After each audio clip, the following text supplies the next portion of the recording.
a lot of things you can learn. What's really hard to learn is, being a good person, being able to be counted on, being reliable, making good choices. Those are things that are harder to train, right? Those are things that are intrinsic to you. So work on those even while you're in college. Work on those things.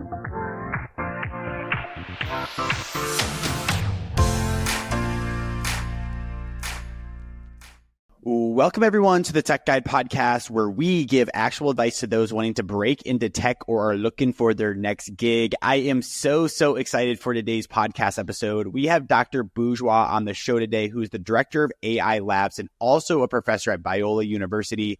Excited to talk about preparing for the workforce while still in school, AI, analytics, all that good stuff. So, Dr. B, welcome to the show. Super excited to have you on. Yeah, thank you. Glad to be here. It's going to be a good one.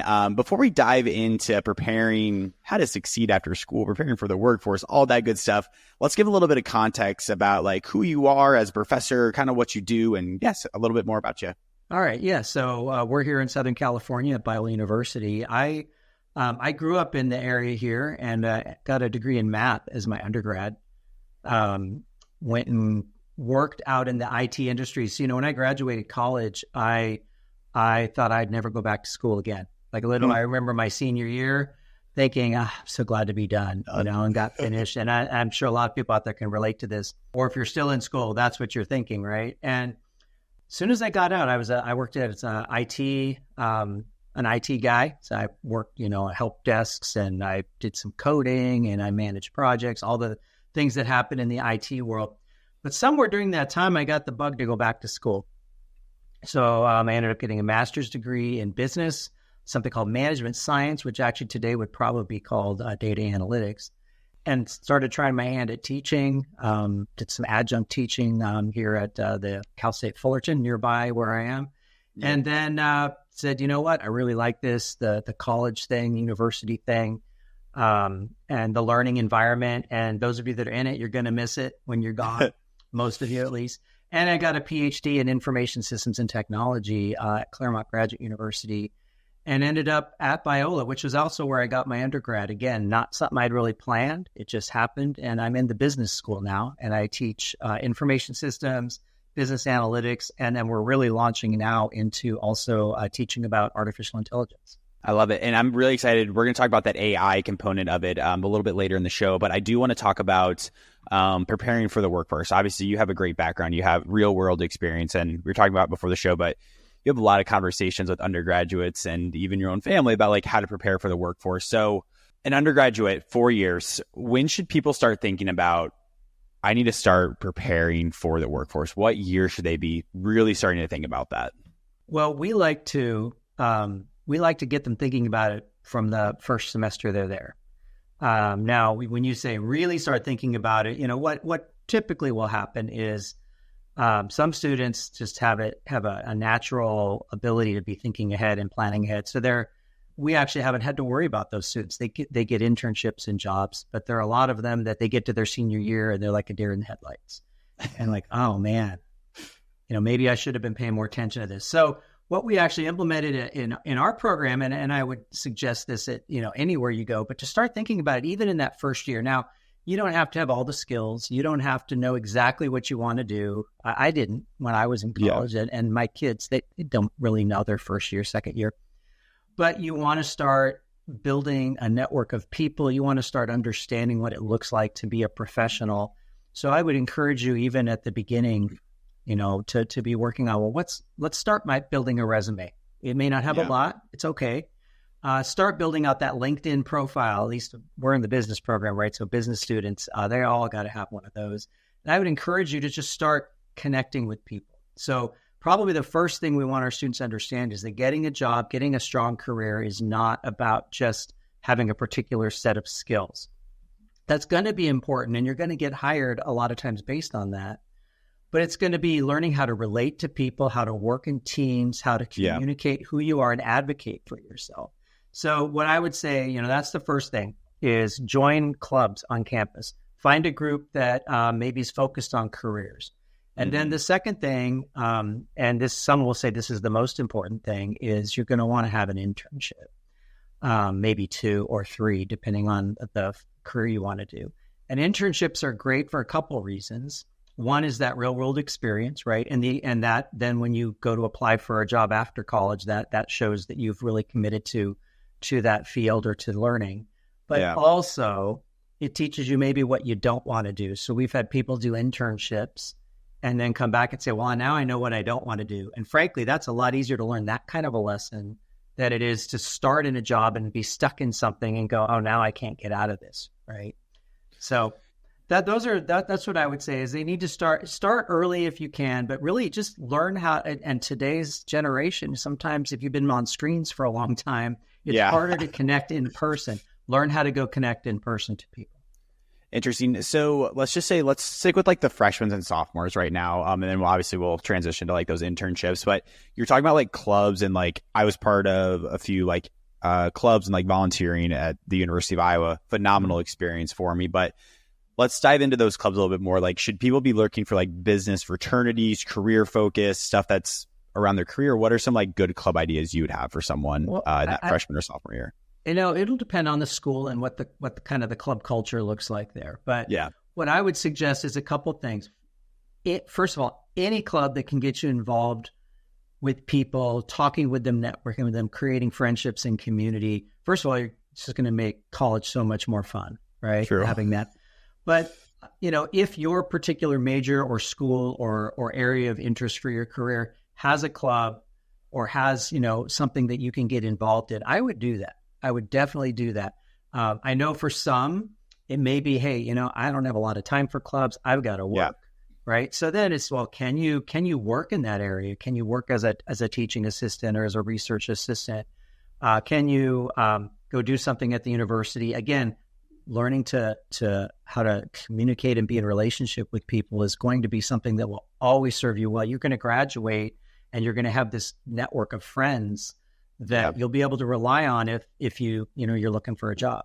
Absolutely love it. I feel like building friendships, especially like in that freshman, sophomore year, college in itself is pretty easy to build friends, but during that freshman and sophomore year, it's such a unique experience because like everyone's going there, everyone's looking for friends, and that's a really good opportunity for you to join these clubs, join volunteering opportunities to gain experience, and then also make friends. Well, and let me throw in, if you're a commuter student, right? So if you're on campus and you're in a dorm or whatnot, you're going to have a built-in community to start with for the most part. But there are a lot of folks out there, you're going part-time or you're commuting, right? But most universities have commuter, like groups of places for commuters to go, other commuters that can meet together. I know at Biola we have a commuter collegium where students they got a place they can hang out when they're between classes, and they can meet others that are going through that same commuting experience with them. So don't feel like, oh, I'm only part-time, I don't live on campus, so I can't do this. You can, you just have to look for it. Yeah, absolutely. There's a lot of good opportunities for sure. And jobs, freshman and sophomore year, I want to talk about that volunteer experience for sure, but I also want to talk about like the jobs aspect.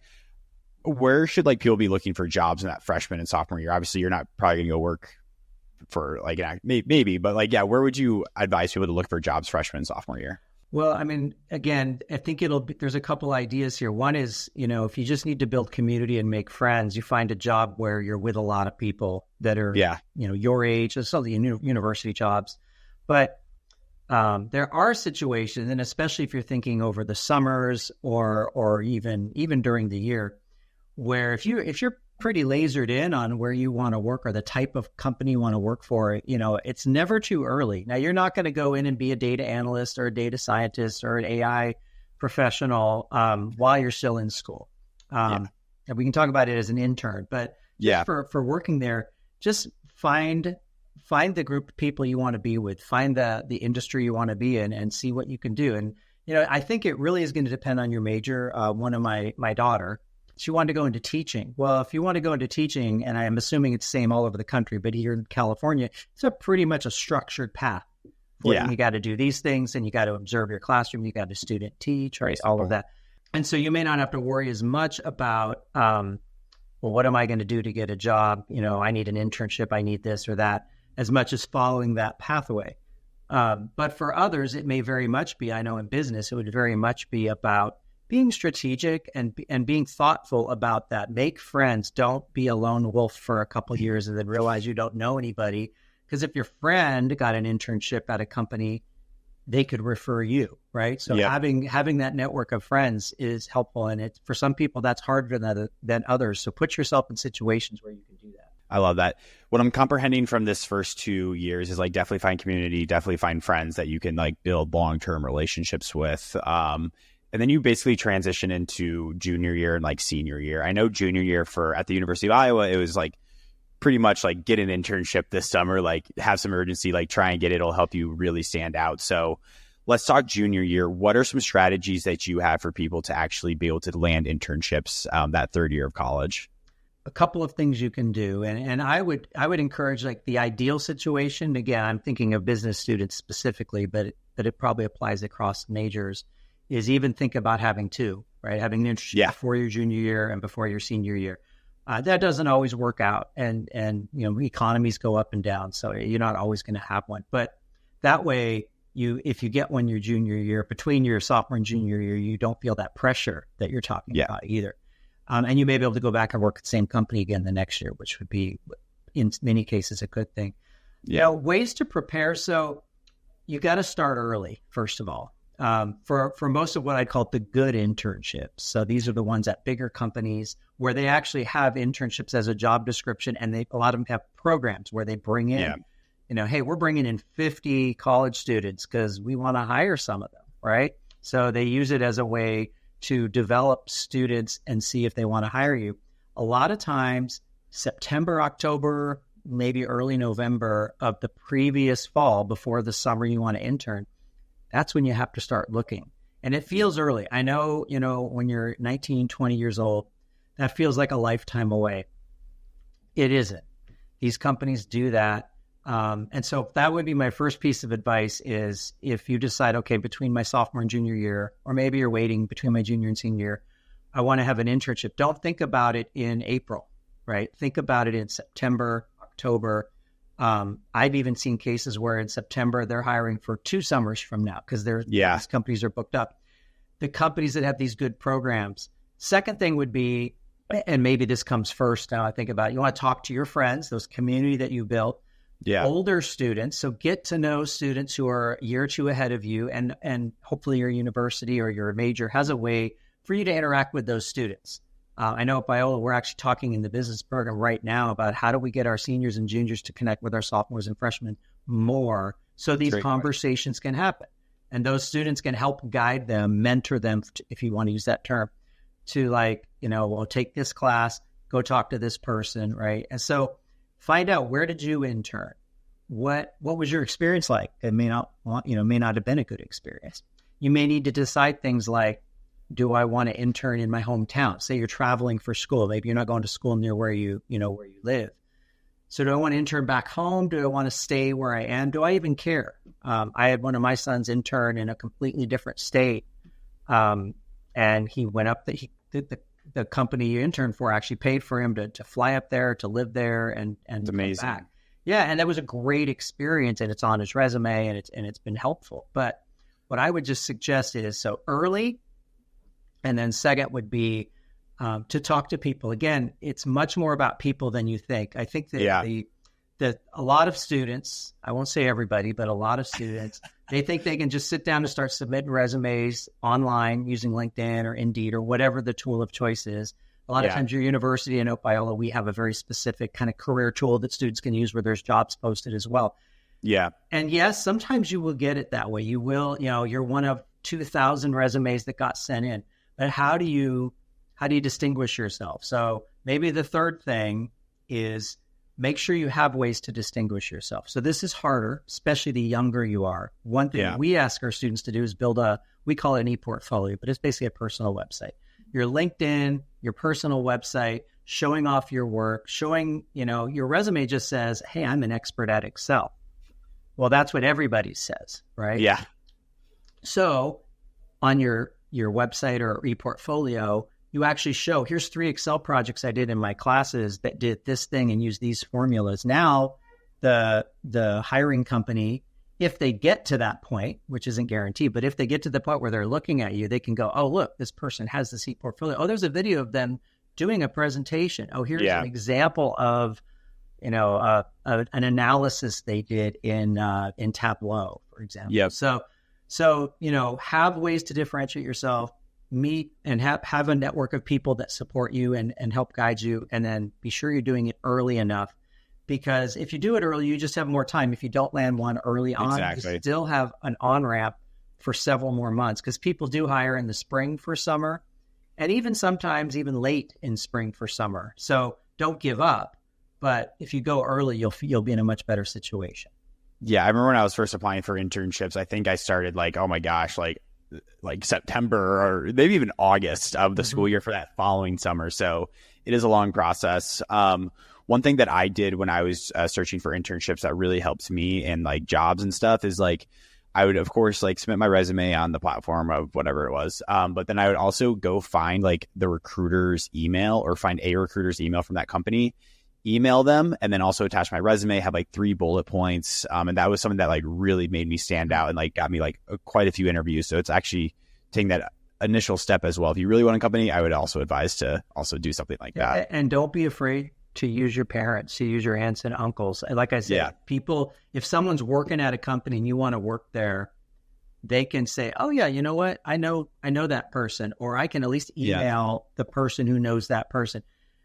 You gotta use the resources you have. And I didn't throw in there, I think if you want to talk about another step, most universities have career fairs, and they bring recruiters to campus, depending on, there's a lot of factors, whether the actual recruiters will come. But there will be people coming to campus. And sometimes if you have a particular internship you want to get at, let's say you want to work at Apple. Okay. A lot of my students like, that'd be awesome, right? To work at Apple. You may not be able to get that your first year. So there's this idea of getting the internship you can the first time. So say between sophomore and junior, then leverage that experience. Now, when you apply to Apple, they'll be like, oh, this person, they already worked over there.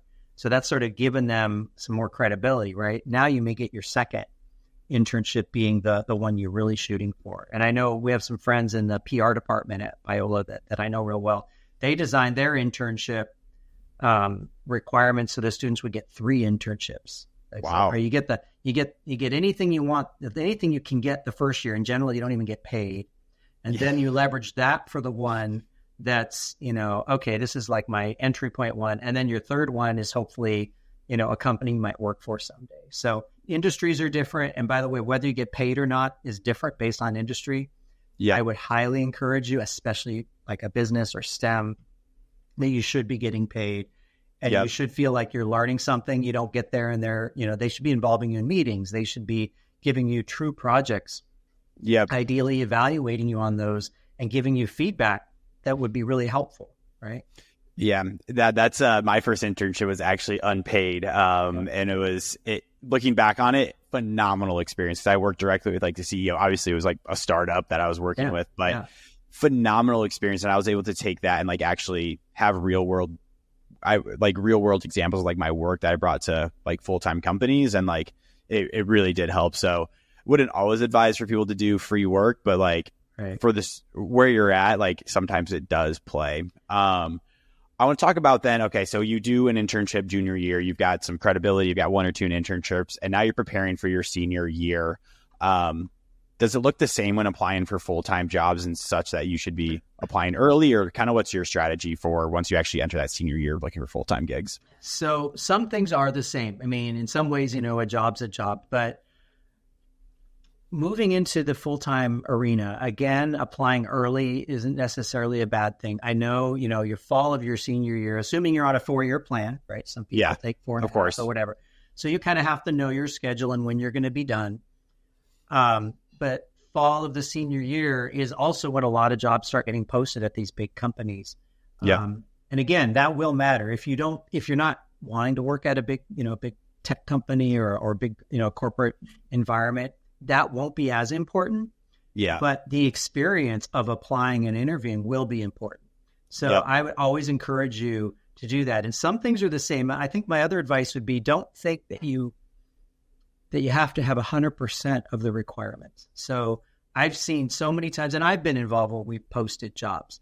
And you post the list of 8 things, it has to be a degree in this and 4 years experience in this or what, right? All the way down the list. almost nobody will have exactly that. Yeah. With the exception of sometimes they'll post a job would they already know who they're going to hire, right? And there's nothing you can do about that. So Yeah. You still want to put your name out there. Just the experience, and this is why internships are important too, the experience of being interviewed, the experience of working through these requirements will prepare you now for the full-time. So in the full-time world, so again, early is better, leveraging your network. So by now you're a senior, not only should you have your network you've built on campus, but if you've had an internship or maybe two, you've got those people as possible references. Yeah. You will want to be thinking about references, whether that's a professor or probably better, a former manager or maybe both, right? That would be able to vet that for you. Yeah. You do want to figure out how you're going to stand out. Again, the personal website, ePortfolio, LinkedIn, those things, you want to have those, acceptable. I've seen actually LinkedIn being the first place a lot of people will look, and you can apply right through that. So I would encourage you to keep that up. With LinkedIn, by the way, there's a whole set of best practices. It's not what this call's about, right? But for sure. But I would just say one thing is, don't still have your senior picture from high school graduation. So I see too many of those because, when you're a freshman and you create your LinkedIn, because like at least at Biola, we tell them to do that. That's the best picture they have, right? Is there's there's nothing else. So it's okay. I mean, we don't discourage it, but by the time they get to their junior year, we're like, why is that picture still there, right? Yeah. Now you want to present yourself as an adult, and so there's a lot that's a whole other thing everyone can look up, like best practices for LinkedIn and all of that. I guess I would say, you're going to want to have experience with interviews. There's a lot of tools out there that'll do mock interviews, even AI tools. Speaking about AI, there are tools out there. Go to your career center on campus. Some career centers are phenomenal. Some are, let's just say, not as phenomenal. At Biola, I think we've got a really good group of career counselors and career services folks. But awesome. Ask them, like, hey, I'd like a practice interview or a mock interview, maybe 2 or 3, where you get feedback. So like I've been involved doing mock interviews for business students, and I'll have 2 or 3 of them come to me. We'll have a job description like I'm interviewing for a tech job or an analytics job at a company. So we go through an interview process, and then when it's over, usually right then, if there's time, I will give them feedback on, okay, like, when I asked you this question, your answer was, I'm not sure. That's not a good answer because, right? Yeah. Or if I asked you if you had this skill, just say no if you don't. Don't waffle. Say no, but that you're, but that you have the ability to learn it, or you're going to be learning it next semester. I mean, whatever it is. So that's feedback in a particular situation. It might have been feedback on how they presented themselves, how they talked, even how they dress. Yeah. But if you get that experience and you've done 2 or 3 of those, now when you actually get a real interview, whether it's on Zoom, and by the way, you should probably practice them on Zoom as much as in person, because your first one's probably going to be on Zoom these days. Make sure you know how to set the lighting and the sound and all of that, and your background and what you're wearing. And but have that. So now when you do a real one, you're not going to be as nervous. You'll be nervous, but you won't be as nervous. That's one thing that set me apart, I feel like, on my interviews. So I was supposed to intern at CDW but this was the COVID summer, got canceled, et cetera, but they still like put on something for us. And we had like a pitch competition where like essentially you like pitch yourself to them, I guess. And I started it with like, first off, like, thank you so much for the opportunity to like pitch or whatever. And they loved that. I ended up winning this pitch competition because of that. And so that was something that I took to all my other interviews before, you hop on a phone call with a recruiter, you make some remarks, and then they're like, oh, well, tell me about yourself. And like, I always started each conversation with like, well, thank you so much for the opportunity to interview with XYZ, then kind of went into it. So that was another like super good interviewing tip that really helped me stand out. Let me pivot on that and the whole idea of startup. So a lot of students are really interested in working for themselves, right? And working for a startup. Yeah. And so how do you prepare for that? Like, how can you intern at a startup? Well, you talked about that before. They may not be able to pay you, but you may learn from experience. There's generally on every campus these days some sort of group, or even, Biola, we have the Office of Innovation that holds a startup competition every year, but all year long, they're in there working with students on startup ideas, on how you get funding. So learn from that. Again, it's a community. In fact, that's a really strong community on our campus, is students who want to do startup. and thinking through all these ideas. Learn how to fail, right? Learn how to pivot. And those experiences, if you now want to go work for a startup, if you can say, yeah, when I was in college, I went through 2 different startups and here's all the things I've learned. That's going to be really valuable for you as well. I like it. One more question before we dive a little bit into the AI, what you guys are doing with AI. I want to be conscious of time here, but real quick before that, you get your first job, you land your first job, you start your first job. What are like 2 or 3 things that someone can do to stand out in their first job right after school? I think that the best thing you can probably do is be, it's the best way to say this, be someone that can be counted on. So I know, in theory, if you've gone through college and you've graduated, you've learned how to organize your life, how to organize your schedule, how to answer emails, what I'd say kind of typical professional activities. So be that person then that, if someone asks you to do something, you have a mechanism for reminding yourself to do it. I'm a list person. Not everybody is this, but I'm like, if I don't write it down on some sort of list, odds are pretty low I'm going to remember it, unless it's like, something that's in front of me every day. If it's not in front of me every day, I'm going to be like, oh yeah, I said I was going to do that. So, so you got to think through how you're going to do that.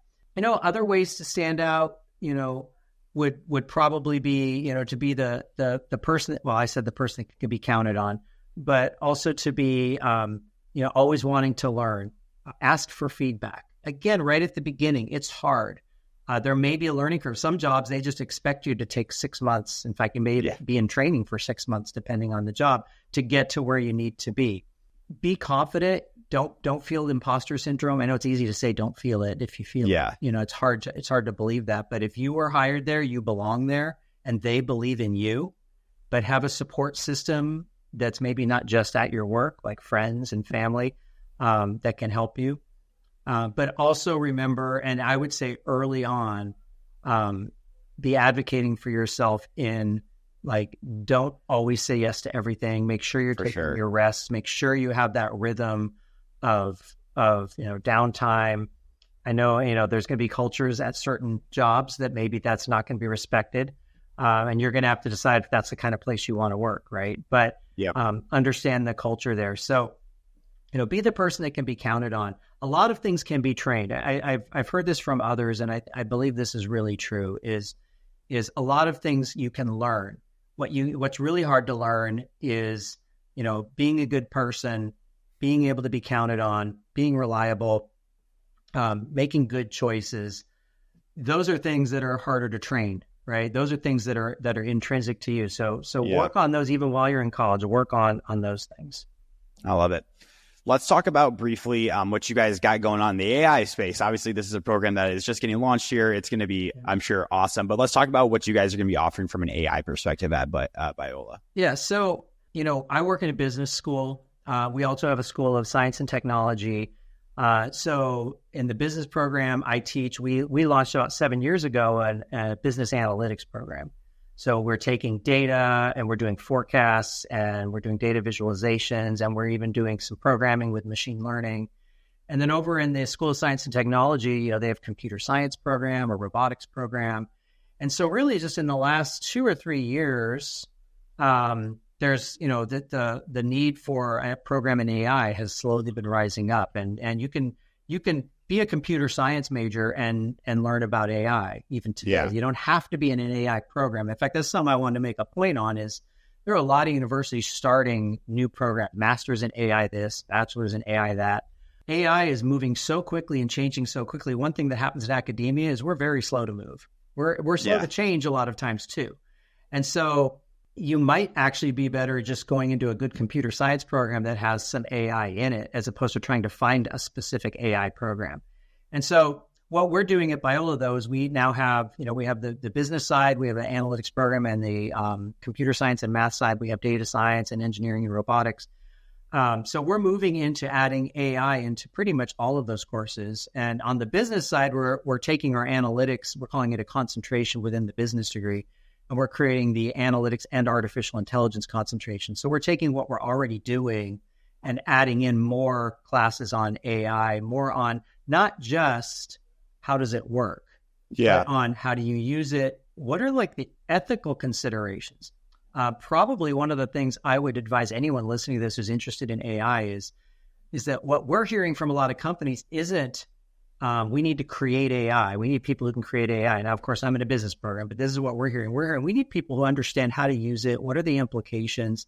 What are the ethical considerations? We're a Christian university, and so we also think about, kind of Christian principles in the use of AI and how can you use AI in a way that doesn't hurt other people, that, loves other people.